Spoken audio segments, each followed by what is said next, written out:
Hi, everybody. This is Al. We're in Philadelphia, Pennsylvania, United States. It's noon here in the United States, and I want to reintroduce the various ModPo staff types who are here with us. Just to get started, first of all, Zach, we're going to make you turn the camera right away because we have Jason here who's got the portable mic. Hello, Jason. How are you? Is it on? The mic on? Yes, it is. How are you? Did you have a good summer? Yeah, I had a great summer. Tell me in a word or a phrase, what's it feel like to be back in ModPo again? Exhilarating. Exhilarating. All right. That's cool. Give it up for Jason. Come on, everybody. This is Jason. Jason is here. A smattering of applause for Jason, who feels exhilarated. And then here to my left and your right is my pal and co-teacher, just an extraordinary person whom we are celebrating later today at a poetry reading at 6 p.m. Philadelphia time. The stream, the link for the streaming video of a poetry reading that Julia will be giving in this room tonight is not the same thing. You go to the Writer's House site. And on the main Writer's House site, just Kelly Writer's House and Google should do it, or your favorite search engine. And then on the front page, you look for KWH-TV. There's a link, KWH-TV. That's your link. Right, Zach? We're doing it that way, yeah. So, Julia Block, how are you? It's good to see you. I'm great. How are you? I'm very excited that you're here again doing ModPo. I'm excited too. It's great. And just to my immediate right, and we're also excited about this, because Lily Applebaum, who is our favorite person, is not minding the phones today. So she's actually here at the table, so she can fully participate in the conversation without having to divide her attention. And so, Lily, hello. Hello. It's really great to have you here. I'm excited to be in the front of the table for the first time, I think. Yeah, it's really great. And we're happy to introduce a new TA.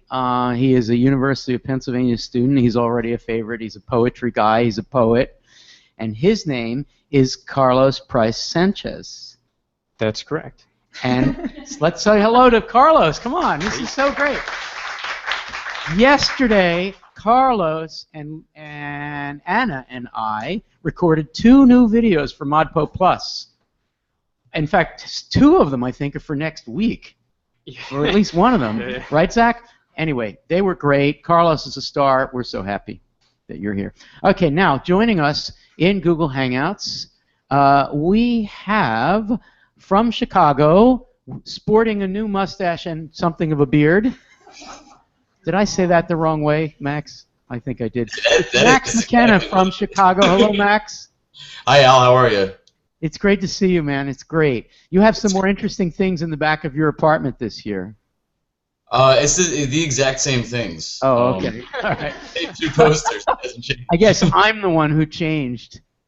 Coming from Bard College at the Institute for Writing and Thinking, a dear friend of the Writer's House, a wonderful poet, and she is a co-curator of the Teacher Resource Center of ModPo and a good pal. And that's Erica Kaufman. Hello, Erica.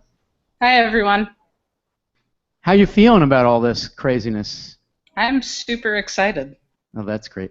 And from New Haven, Connecticut, at Yale University, our favorite, the smartest person in Connecticut at this moment. Oh, God. Including a whole lot of very interesting people. I just insulted a whole lot of people. Anyway, that's Emily Harnett. Hello, Emily. Hello, Al. How are you? It's great to see you, even though in this mediated form. For sure. Sure. And now in Massachusetts, at graduate school, studying philosophy. I'm not sure why, but it's a great thing. A philosophical guy, Dave Poplar. Hello, Dave. Hey, Al. How's it going? It's good to see you. And Angela Hume is with us from, where are you, Angela? In California?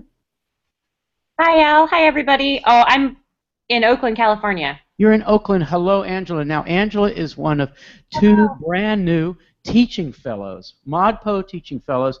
And Julia, do we have like a sentence-long description of what those what that position is? Yes, so we have 2 teaching fellows joining us this year, Angela and Caroline. You're going to see them a lot in the forums and hear from them at the webcast, and they're basically helping us figure out new ways to bring ModPo into the live classroom and support teachers who are doing face-to-face work in real classrooms at all levels. I think Caroline is actually thinking about kindergartners, and Angela works, Angela and Caroline both work at the university level, but we're thinking about different ways to reach teachers in all kinds of settings. So for new ModPo people, you're scratching your head wondering how this thing, an introduction to a kind of survey introduction to modern and contemporary American poetry, has evolved so quickly into an initiative that's trying to help teachers at all levels introduce this kind of poetry.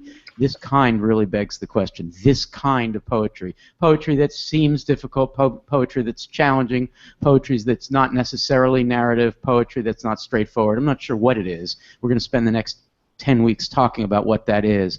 So our goal is to make it not simply an elitist MOOC. Is there such a thing as an elitist MOOC? I guess there is. But we really want this to be an outreach project. So we have a lot of changes in store in the next year or two. We can't wait to tell you over the next 10 weeks. We're not going to do that now. I just want to finish the introductions, then we'll get started with your questions. So we have here, sitting at the phone, a pal. She's back in Philly after some time in Boston. And, of course, that's Anna Strong. Can we get the camera on Anna? Hi, everybody. Hello, Anna. How are you? So Lily's happy and you're happy because she's here at the table and she doesn't have to deal with the phone calls, and you're doing the phone calls, and the number is 215-573-9752, 215-573-9752. So it's hard to get through because there's always somebody on the line, but we only have one line. I guess we'll graduate to 2 lines. Chris Martin, can we do 2 or 3 lines? I don't know. The phone banks are open. Anyway, we have someone on the phone now from Israel. We're not going to go right to that person quite yet because I have 2 more introductions to make. But then we'll go right to the phone. And we have here in the room, we have Andrea, who is back, among others. I'm probably not getting all the names. We have Kirby here, who's a longtime friend of the Writers' House, but a first-time ModPo guy, a former Penn staffer of many years. We have Eric in the back, a longtime community TA, a fabulous MOOC provider in his own right. We have Greg is here. I thought I saw Greg. Maybe he's not in the room.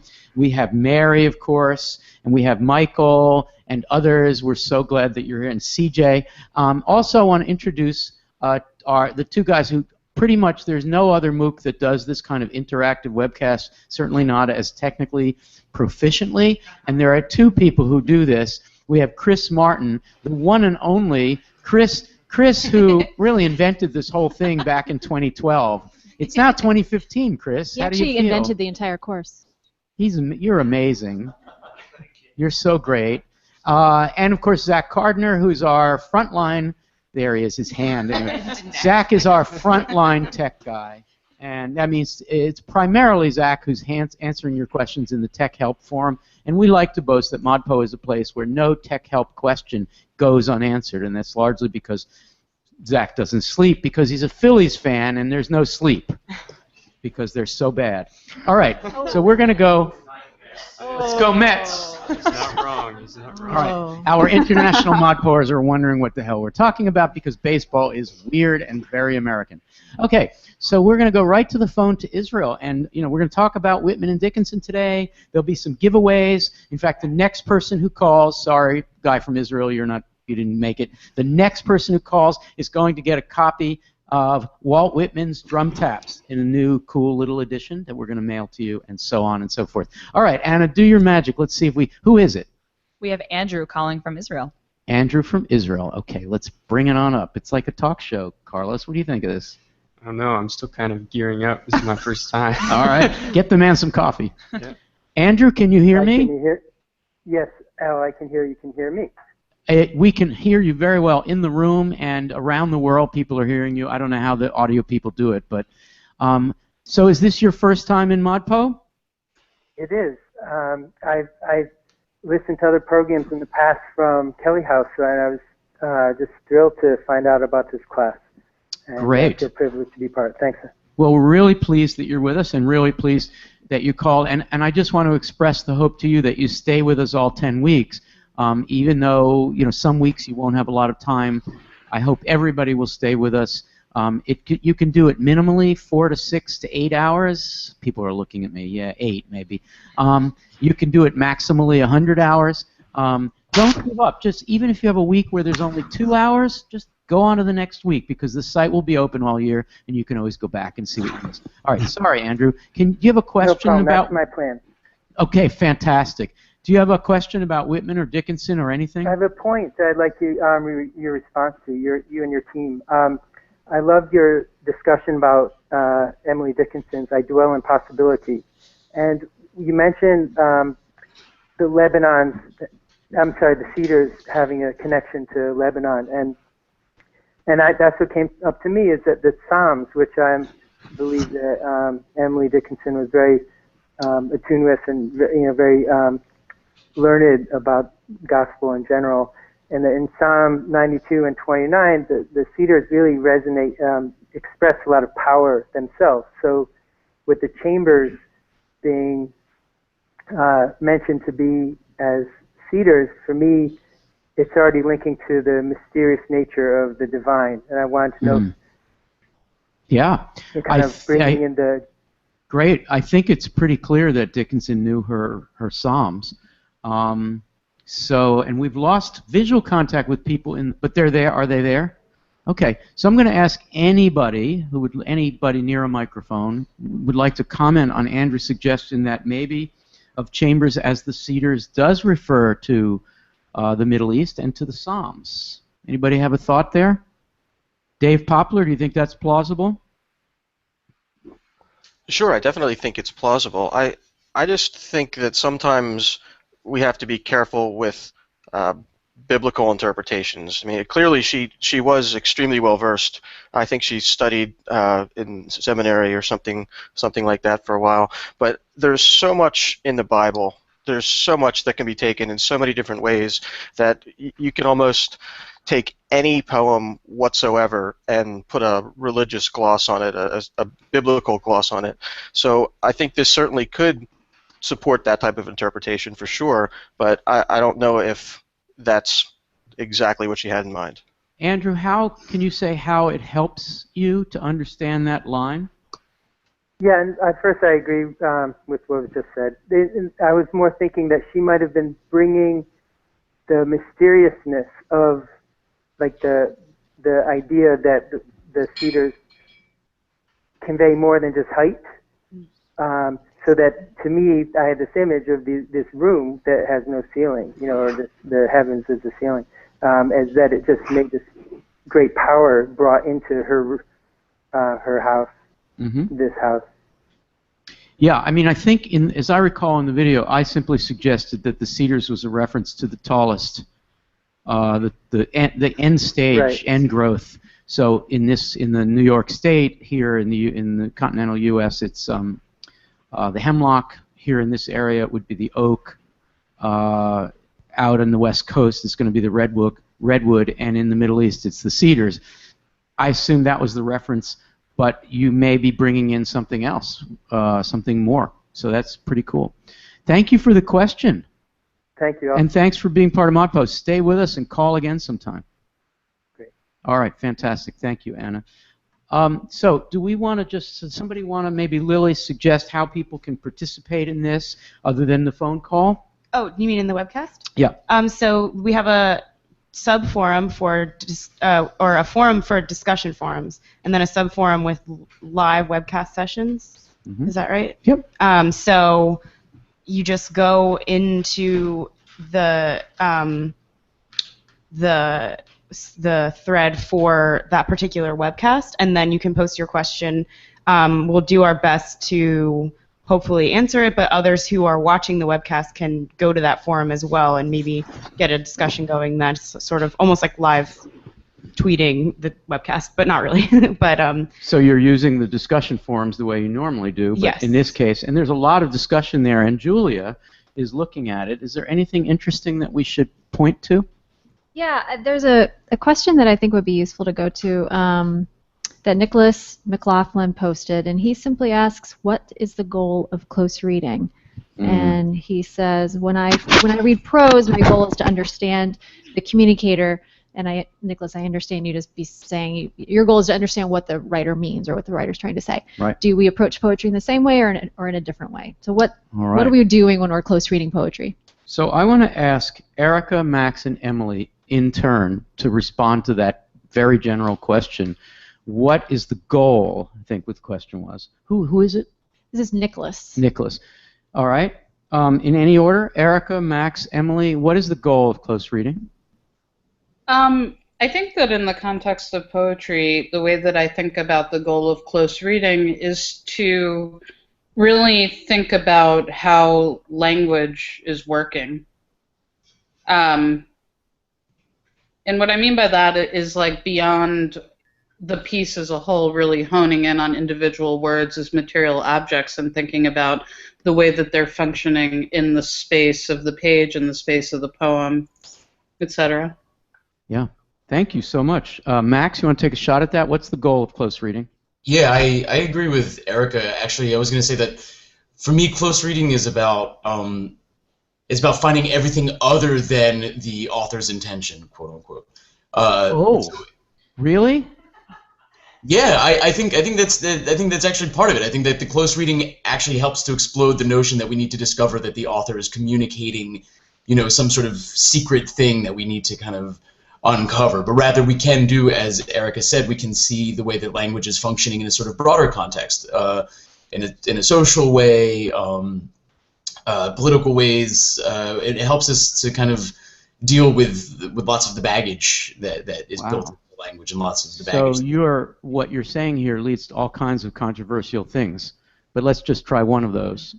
So you're implying that what the author intended is one thing, but what the poem means could be another, and our job is to explore what might be called the signification unconscious, something that the creator of the words may not have known the thing could mean, and our job is to explore something like that. And I use the word unconscious deliberately so that we're getting into the realm of analysis of texts, to find out what the writer may not have wanted us to know, etc. Exactly. Yes. Just to throw repression and suppression in there. I'm getting an affirmative look from Eric Weinstein in the back, which means that I'm appropriately going into the realm of analysis. You're approving it. Wait, you have to get a mic. Hang on, Max. Here's Eric. There's so many ways to talk about this, and there's been a lot of critical. Are we hearing him okay? Hmm? We're getting the mic on back there. There's a lot of ways to talk about this. We've got 100 years of critical theory now, more or less. But one thing I would say is that you can get close to a person, you can get close to a poem, you can get close to a poet. Those are things that have to do with each other, but each is slightly different.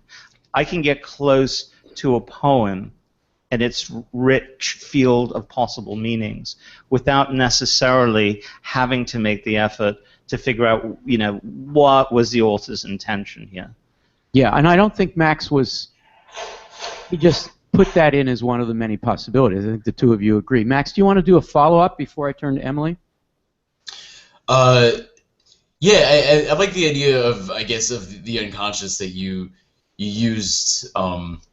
I mean, it's a good notion. I think it's a useful one. I would resist it a little bit personally, but yeah, I think it's an important thing. I think the great thing that close reading helps us to do, especially in this first week, and when people are first coming around to the idea of what close reading is and what it can do, is to get away from this notion of intention. I think on the author's part, that it's not a guessing game. It's not detective work. That there's actually more meaning that we can draw out together collaboratively and bringing in sorts of other texts, other contexts, other ideas, and getting away from the idea that something is being communicated biographically or something to us. Great, thank you. Emily, following that, is it possible for the activity of interpretation, of close reading on the part of the reader itself, does that activity itself possibly create new meanings on top of everything else? Well, yeah, I think that's pretty much the work of close reading, right? Which is teasing out all of the polyvalent meanings, all of the conflicting and contradictory meanings. Um, right, and close reading implies rereading, which often, I think, within this practice implies something creative, some creating a meaning that may not have been there before, may not have been located before. So it's possible that the activity of close reading is creative in itself. Yes. I'm just summarizing what you said. Angela, can I turn to you and ask you, as from a teaching point of view, since this is the first week of ModPo, and a lot of people, thousands of people, are watching us do close readings, and there's really no moment where the teacher gets up and gives a definitive answer to what the poem means, which would, if that were the case, it would be cried, I think, by a lot of people. But can we talk, and I guess Julia should follow this up too as a teacher of this stuff, can we talk a little bit about resistance? Either students resisting close reading or readers resisting close reading. There are many reasons why you would resist it. One is, hey, just let the poem be itself. Why should we work so hard at cracking it, etc.? Can you talk about resistance, Angela? Resistance, like have I encountered resistance in my own class? Yeah, that would be a way to start. What happens when people resist close reading? It's intrusive, it ruins the poem, it takes the magic out of the poem.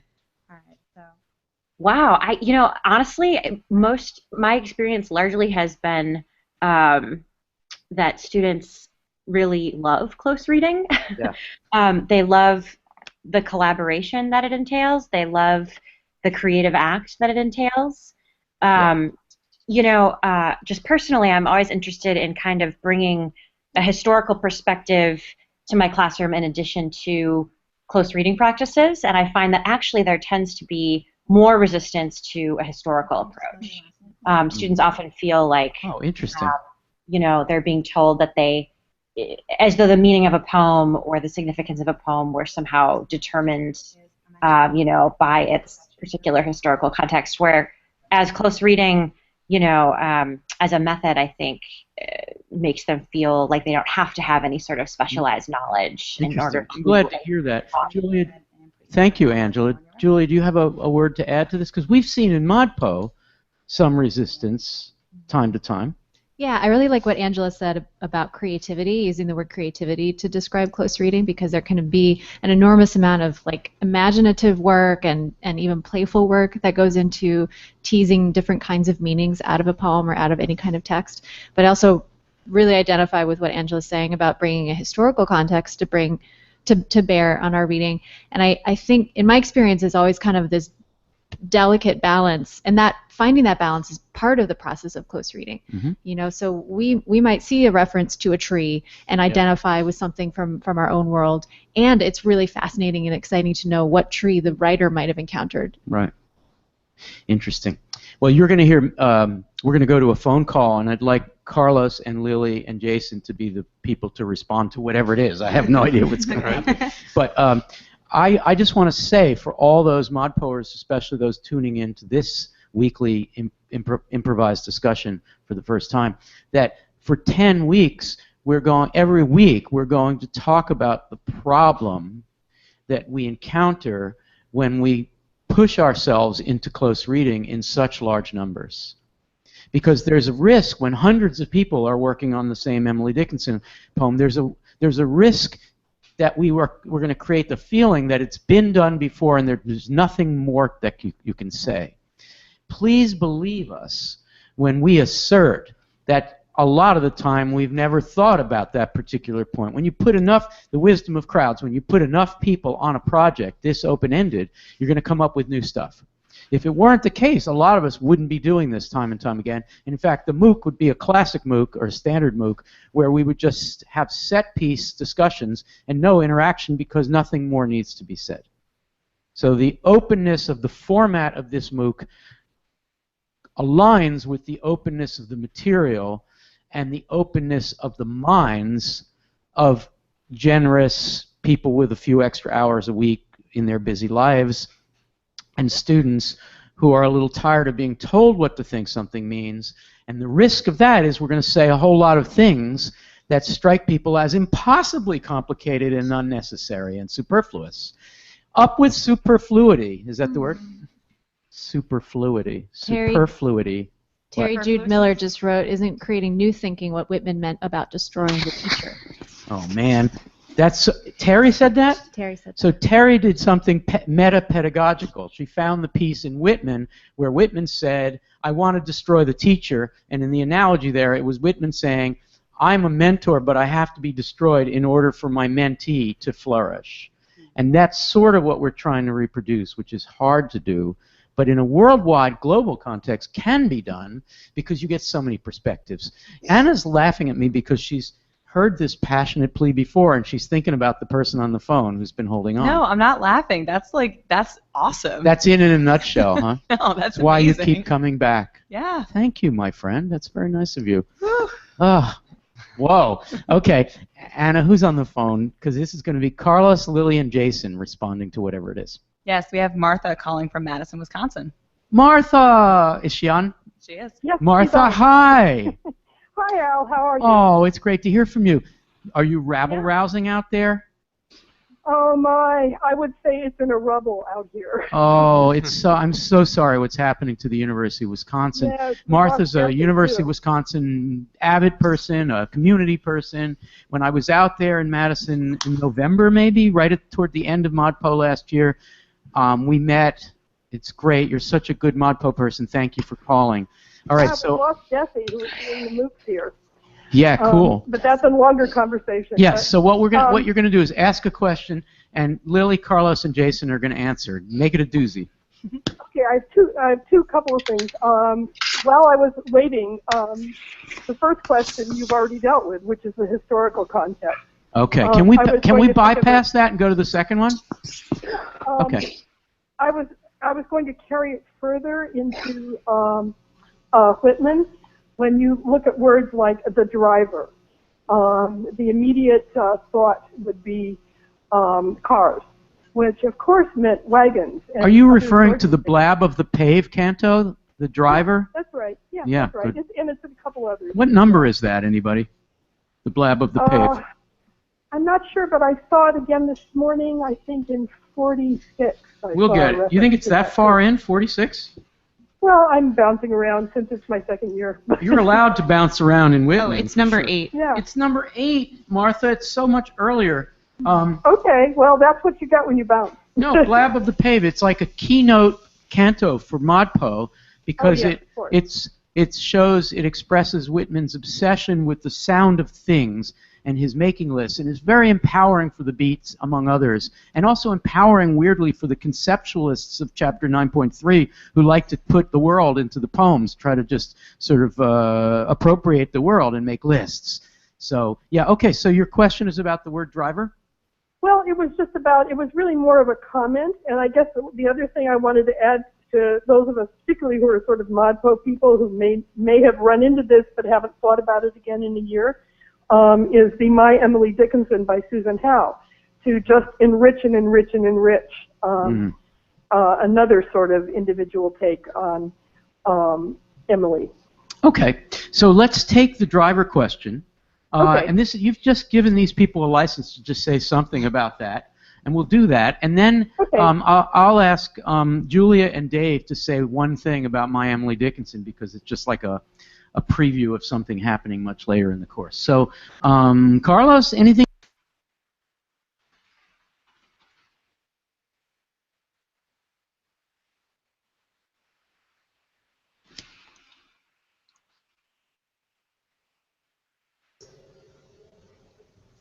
I guess we're still live.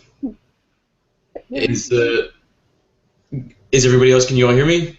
Yeah. Yes. Okay. Can they hear us? Yeah. Are they back? What's going on? We're still broadcasting, so we should probably continue the conversation. Oh. Oh, wow. But we don't have what Al was saying. No, we don't. But maybe the 4 or 5 of us here can maybe just have our own little conversation in the meantime while they're bringing it back online, since we don't have the phone. And I guess, Dave, you're looking at Twitter. Is there anything going on Twitter? Yeah. There's not. I mean, there's a lot of good observations, but no real questions. Questions? No, but I mean, CJ raised a really good question that I hope we get to later because I think he's there. We have some time. Well, I wanted him to ask it because I think he's live at the writer's house for it. But his question was just about how meta poetry can seem inherently kind of arrogant, just by insisting on itself so much. Like self-obsessed, yeah. Yeah, and making itself almost intentionally inaccessible to most people.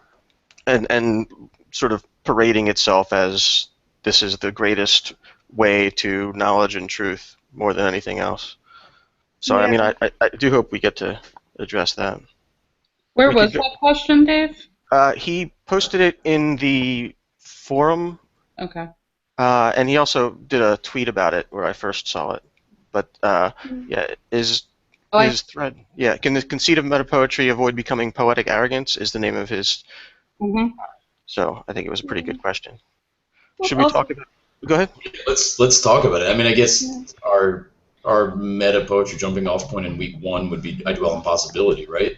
Yeah, that's exactly what he mentioned too. Yeah. That's our poem, which doesn't strike me as arrogant, really, right? Doesn't it seem kind of like very welcoming and sweet? Yeah. Should I read his full post? Sure, yeah, please do if you have it. And that way we can... Sure. He wrote, "For me, Al's interpretation of I Dwell in Possibility as the paradise of poetry feels maddeningly arrogant to me.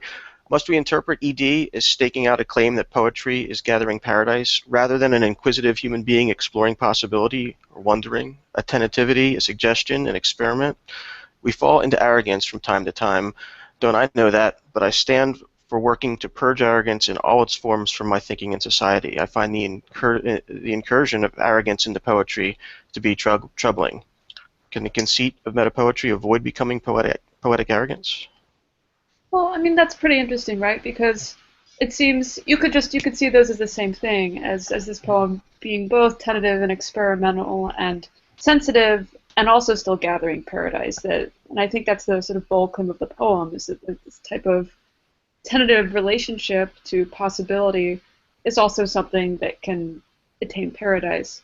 And as for arrogance, I mean, there are so many sort of like beautiful and radical things that have sounded and feel like arrogance. The first thing that weirdly occurs to me is like Muhammad Ali, that one of the most celebratory and type of incantatory things you can do as a person, as a 12 hours poet, be arrogant. 12 hours ahead, so it's after midnight. Good.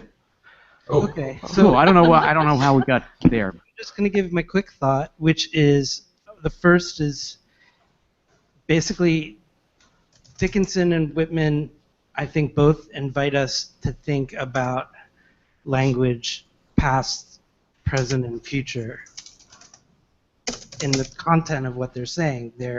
They are invoking temporality.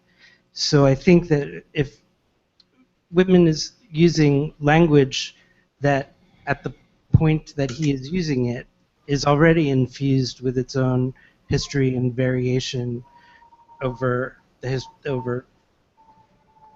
centuries of English, and Whitman is also certainly interested in the and what the future will embrace, and he embraces that. So I think that at first I think of, I just read an article about how many tons of horse manure would have been on a city street. This